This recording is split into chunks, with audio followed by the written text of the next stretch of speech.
We'd like to welcome each and every individual to Voices of Integrity podcast for movie and the book review. And so this is a warning to maybe have small children. This might be an R-rated, podcast. And so round and round our mind goes. Where it stops, nobody knows. And so just be forewarned, the kiddos, you might not want them to be able to hear some of the stuff that's going on. Always come early and always stay late. That's where the real stuff, gets going. You'd think Voices of Integrity that, people just speak their mind, like, hey, let's just have integrity and just share. Um, Maybe not, and so Ben was, he got an email from me earlier this morning and he's like, ooh, dad's on a he was thinking about calling in sick, but he knows that when dad gets on that mode, that's when the real magic starts to happen. Like they call it the Mark bomb. So first we're going to go ahead and get out of this, so the white paper library was originated in that, I don't like to read. I don't think I'm a big reader, but I've read a lot. And so I remember years ago, probably 15, 20 years ago, where I was thinking, why do I think the way I think? And I realized a lot of it has to do with the books that I've read. And I'm like, I want to get my kids to read the books. And so I tried to get my kids to read the books, and I wasn't so successful with that. Sometimes I paid them, that helped a little bit, but I don't know how much it helped. And so there's there's all of these books, and then there's movies too. It was easier to get them to watch movies. That was pretty easy to get them to do, but they didn't. They didn't see what I saw in a movie. And so if you ever get a chance to watch a movie with me, oh my goodness, watch that movie with me because you've never watched a movie with somebody. Like, just ask Melissa. Whoa, she loves watching movies, especially exciting ones where I stop at every 3 minutes and then we have a conversation about what just happened. She loves that more than life itself. So we're going through today, I believe, the E-Myth and E-Myth Revisited. And so I don't know how many years ago, maybe 30. I don't know. Whenever the book came out, probably the original one came out. And I was talking with my international speaking coach, Linda Brakall. And she said, Mark, you gotta go ahead and read this book, E-Myth. I'm like, why? And she's like, you just do. It's you. Like, this book could be written by you, except it's written a lot better than you would write it. So it's how you think. But so it's E-Myth, the E-Myth, and it's the entrepreneurial myth. And so the entrepreneurial myth is, in essence, it's like, let's say you enjoy baking, food, making food. So you get into business, like a catering business, and think, I'm going to love this business because I love, making food. And you get into the business and you hate the business. Our oldest son, Jonathan, he said, Dad, the thing that, again, it's an R-rated session. So he says, the thing that sucks, Dad, about, making money on doing what you love doing is that it's like I don't love it anymore. And I knew what he was talking about. And so the entrepreneurial myth is you enjoy doing something, you turn it into a business, and you're going to love it. And it doesn't happen that way often.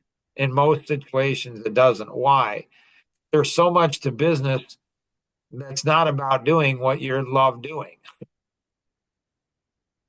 And so a true entrepreneur, though, like, would you rather die in the jungle or live in the zoo? So a lot of people would rather live in the zoo. That's being employed by somebody else. And if you can do that, for sure do it. For sure do it. If you can work for somebody else, do it. It's so much easier than owning your own company, for sure. So much. Me, I couldn't. I just couldn't do it. I would rather die in the jungle than live in the zoo. And there's a new white paper. I don't know if they'll put it in here or not, but it's Addicted to Lazy. And wow, that's a really good, man, that's an amazing white paper. And so I think a lot of times employees, they're like, well, I want to own my own company. I could make so much more money, this and this and this. And it's a myth. It's like you're going to work a lot harder. You're going to probably make a lot less money. So if you can work for somebody else, work for somebody else. Just do it. Do yourself and everybody else a favor and just do it. And so, um, what's interesting is, I don't know, like 5 or 10 years later, eMyth was putting on some type of a certification where you could get certified in the eMyth. And I'm like, whoa, like, that's pretty cool. Like, and you can do coaching and consulting. So I call him up and I talk to, what's his name again? Yeah, Gerber, Michael Gerber. I talked to his son. And I'm like, hey, and I don't know, the certification was probably 20 or 30,000 or something like that. So from one perspective, not that much. Like it's pretty, yeah, that's pretty. I mean, I'd do that probably better than a side by side. Just saying. Anyways, but then I started asking him, like, well, why would I get certified in your system? Well, because it's eMyth. Well, what are you going to do for me? Do you have systems? So they're talking about systems, and you put in systems and processes. There's another book, like, see, as we get deeper into this, there's another book probably somewhere where it's maybe it's not there. There's other books, yeah, if I don't see it, System Busters. Like that's a great book. That one really has. So the eMyth, they didn't have any systems, or okay, so I got your certification. How's that going to make me $20,000 more and plus more? How am I going to get a return on investment? And they didn't really have anything. I'm like, well, you're not practicing what you're preaching. I'm like, that's kind of goofy. So I'm not saying writing a book is easy. Not saying it's not. So it's what would be interesting, Ben, is that if you would leverage the East Coast trip that your brother-in-law went on and Kenny went on, and we went to David Hancock's house, which is the president of Morgan James Publishing. And so they didn't see, I've known him for over 20 years, never met him in person until we went out there. They did not see the power of what it was. So it'd be really ironic if you went ahead and co-authored a book with me, Ben, and then got it published through Morgan James Publishing, and then you went ahead and leapfrogged them financially. Boy, that'd be ironic. So, Ben, well, let's start off with Kenny. What would you like to accomplish today?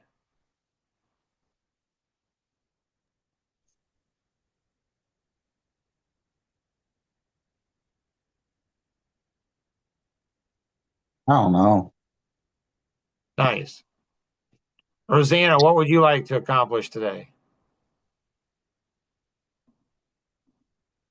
How to learn to be stronger in what I believe.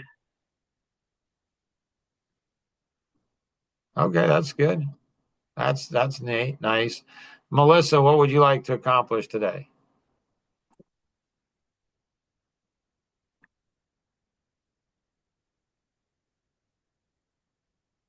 Hi, Alina. How are you, sweetie? Hi, Avery. You're Sorry, on.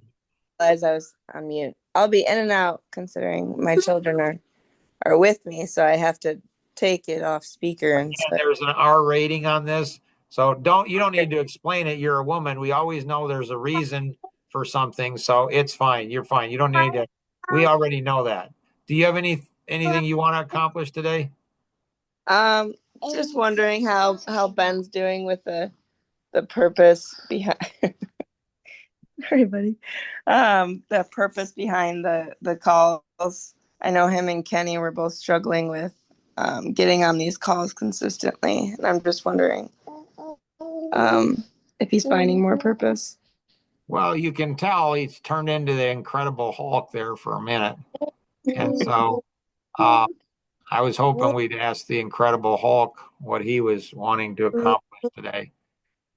Ben, what would you like to accomplish today? How do I use my primal instincts to accomplish what I want? Well, first go ahead and turn into the Incredible Hulk. So put the green, put it to where put that green back on. And then, so what I did, Ben, is I went ahead and got married, went through college, graduated. Your mother went through college. We both graduated at the same time. And then I took 100% straight commission position. She was 3 months pregnant when I took that position, and we bought a house. Okay. And so the first 3 months that I worked the straight commission position, and the interest rate was not 3%, I'll tell you that. So it was like an adjustable was like 8% or something. Anyways, and so I worked 3 months and I made $1 an hour. So here I've got a wife who's 6 months pregnant. We bought a house, but we couldn't afford to put curtains up on it. I've got, a new baby coming along. I had 5 other job offers, but I didn't want to go ahead and, go work in the zoo. I didn't want to live in the zoo. And so my primal instincts, I just got ticked off. I just got angry. I got mad. My primal instincts kicked in. And I said, doggone it. I mean, I am going to go ahead.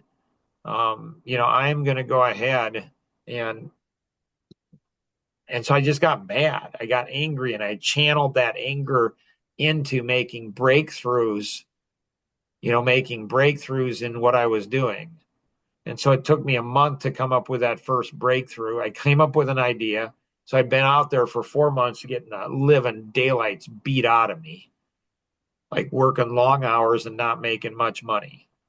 So if there's any real men on the call and, your wife's not happy with you because, you're working long hours, try working long hours and not making $1 an hour. Try doing that. And keep that's real man stuff. That's how do you navigate that kind of a world? And so after 4 months, I went ahead and it kicked in, and it's the anger, it's the frustration, it's the primal instincts, as you would call it. They kicked in, and I accomplished more in a week than I had in 4 months. 6 months after I joined that company, I promoted to a regional manager, but still doing 100% straight commission. 6 months after that, marketing manager. I made a whopping base pay, I think, of $500 a month. It might have been 2,000, but I don't know. I think it was 500. It was $500 a month for a little while. Then it jumped up to a whopping $2,000 a month base, because I didn't want base. I wanted to be rewarded based on results. So then a year and a half after that, promoted to vice president of sales with an equity position in the company. So I was 27 years old, on track to make $460,000 a year. And then I went ahead and I had $1 million in equity, and I resigned from that company, didn't have a job, resigned from that company. And I gave up the $460,000 a year at 27 years old and $1 million in equity. And in the last 33 years that I've been doing that, there's been multiple times that the primal instincts kick in. So the primal instincts, that kicks in when, when things get tough and everything's on the line. And most people are not willing to go ahead and put everything on the line. I was. Why was I willing to do that? Because of a life vision. So my life vision compelled me to do something that most would say was kind of stupid. And I wouldn't argue with them. I would not disagree. And so the question, I think, is how do you turn on primal instincts before they have to be turned on? Does that help, Ben, or not so much? I think it answers some of the questions, but I think I was kind of redirecting it where it seems like a lot of my drive comes from, at least it used to come from my, like what I wanted with me and my wife, but it seems to be almost dampening and slowing down. So I'm trying to figure out how to spark that fire I had when I was younger. If that So makes what sense. is it? What is it that people want more than anything else? A child in the room, 1,000 toys, one other toddler. Huh? What they can't have. So a toddler wants what they can't have. A human being wants what he can't have. A man wants what he can't have. Once he gets it, he doesn't, he's That's not such so, it's such a nauseating thing to think about, the fact that I'm never actually truly just going to feel accomplished. But like if you think about it, yeah, I guess if you think about it a different way, where it's like, I get to accomplish one thing and then I go to the next. Sure, that's right? I don't know. So when you go ahead and have, 6 job offers coming out of college, you take the one you hate, the one you're not good at, the one you don't make money on. You hate doing what you're doing, selling. Like it's like you don't want to do it. And then you have 3 of those 6 job offers that go ahead and say, hey, if it doesn't work out, the one you took, you're perfect for the job, and they're good salary, company car, benefits. I mean, it's a safe job. It's good. Um, and you're starving, like almost like it's really bad. How do you not give up and take the easier route? How do you do that? And so the primal instincts, it's like I've never failed at anything I've tried. I'm not going to start now. And so stop your being a wuss mark, get back in the ring and pound it out. Like make it happen, my friend. I did an amazing podcast with Fritz Slaybaugh. He's a very successful business guy. And he said he meets with a handful of guys, every other week or once a month, something. And they've been doing it for a few years. And he's like, it's weird, Mark. It's like these business owners, they want other people to do their work for them. Like, what causes them to think that life is going to be easy, that owning a business is going to be easy? It's like, one of those is in construction. And, he's like, I finally just told him this last time we met. You've been saying the same thing for 2, 3 years. Like, stop your whining and make it happen. I was taught that lesson when I was 18 years old. So, you know, so there's something inside, there's something inside. I won't speak for women. I'm just going to speak for men because I'm a man. There's something inside of men, I believe, that want conquest. They want to conquer things, and once they do, they want to conquer something else. So is that you, Mark? It is.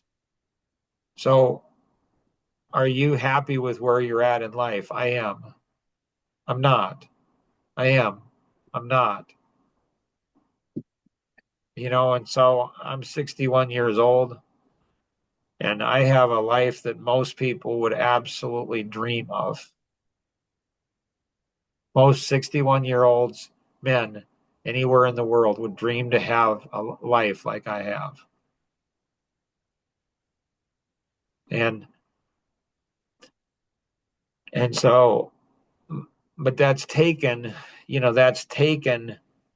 um, a lot of work, a lot of sacrifice, and a lot of risk. And so my wife, she's been doing a daily post for, I think it's 2 years now. And,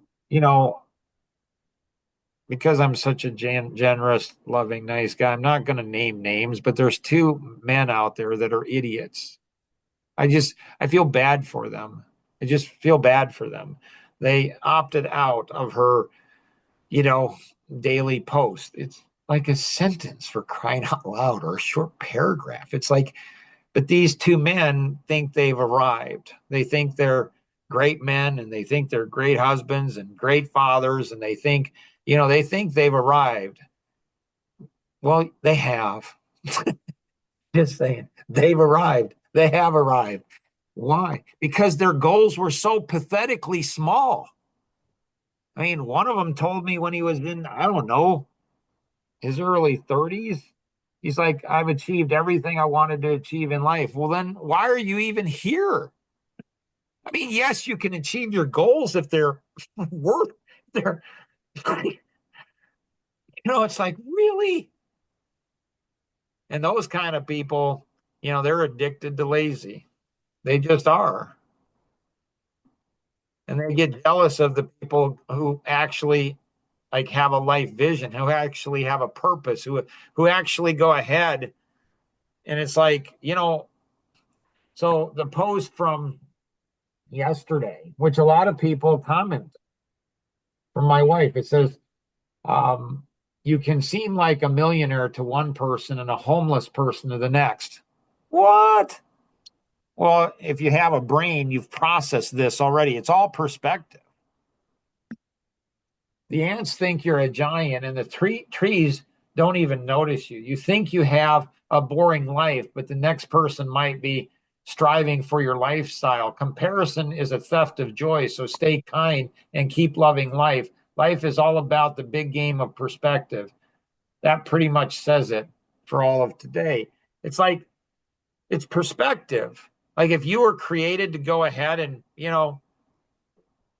have a regular job and have a house and get married, and that's what your life vision is, I'm fine with that. Like, hey, enjoy that. Sometimes I wish I had that kind of a life vision too.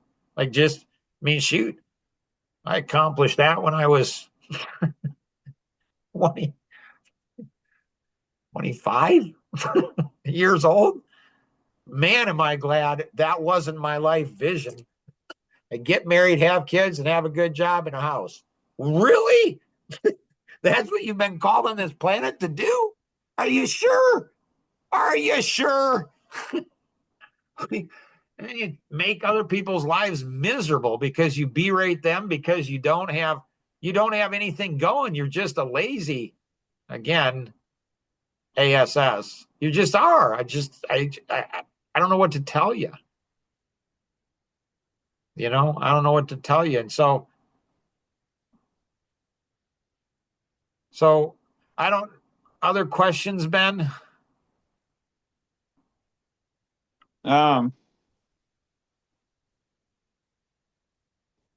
It's just I was trying to use it as in my advantage.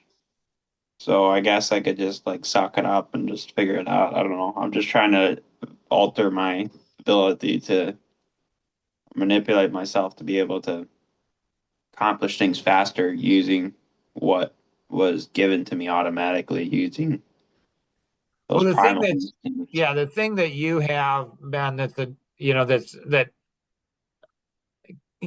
be, if somebody says your biggest disadvantage is your dad, your dad Mhm. would not argue with that. He wouldn't defend against it. He wouldn't disagree with it, and so you've been raised in a family where dad has a very clear vision.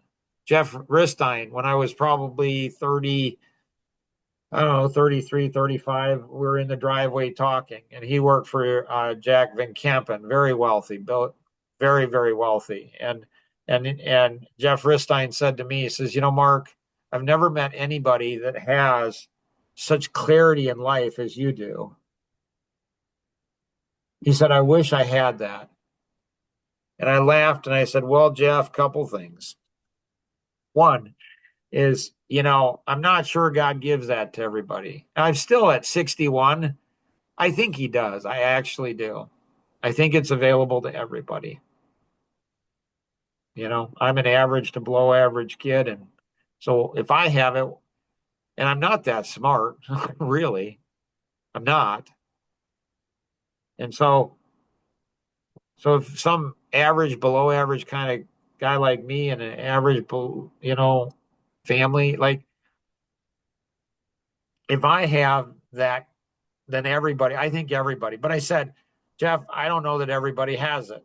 Two is be careful what you pray for because it might be granted to you. And once you have it, Alan Stein said, you've discovered your life vision when you hate it, you run from it, you despise it, you don't want it, and it pursues you and you can't go ahead. You cannot go ahead and run from it. And when he said that, I knew it. I knew what he was talking about. And so I think most people, I do think they have it at 61. Maybe I can say, I think everybody has. I think everybody could have it. The thing is, nobody wants it. Why? Because they don't want to do the work. They don't want to make the sacrifice. They don't want to take the risk. They want an easy life. So you've been exposed to that way of thinking since you were born. Right. And so you've seen what I've gone through and you're like, I don't want to go through what he went through. And I don't blame you. Like, I don't blame you. I don't want you going through it either. Like, my gracious. Even those two goofballs, I wouldn't want them going through what I'm going through. But I wouldn't change my life for the world. And so you're struggling like a caterpillar that's breaking free to become this amazing, butterfly. And I see that as your dad. And I'm like, I like the struggle. I'd like to cut open the cocoon and have you not struggle. But I know that kill you like it would the butterfly. The struggle, it's the pain, it's what you're going through. And so embrace that. And so, maybe you need to manipulate yourself, or maybe you just need to discipline yourself, or maybe, I don't know, here's a wild thought, listen to your dad for 30 days. I mean, it's 30 days. What have you got to lose, right? So if you're listening to the rebroadcast of this, you think that this podcast was good. Oh my goodness. Like you're like, that really didn't sound like a rated R. That was more like a G movie, right? Well, wait for it. Wait for it. Wait for it. All right, we're going to go into, part of the podcast, and this one's going to light it up. And for those that are listening, live, why don't you text somebody that you care for? Pretend that you care for them. Hey, you're not on. Mark's just getting warmed up here. Like he went through E-Myth, and man, he is pumped. He is stoked. Like, you got to jump on. I mean, pretend that you care. You can tell them that too. Say, hey, and I don't care who it is. Invite two people, text two people and say, hey, Mark's getting warmed up here. You might want to be on. Because man, what he's got, it's gonna be crazy. So here we go.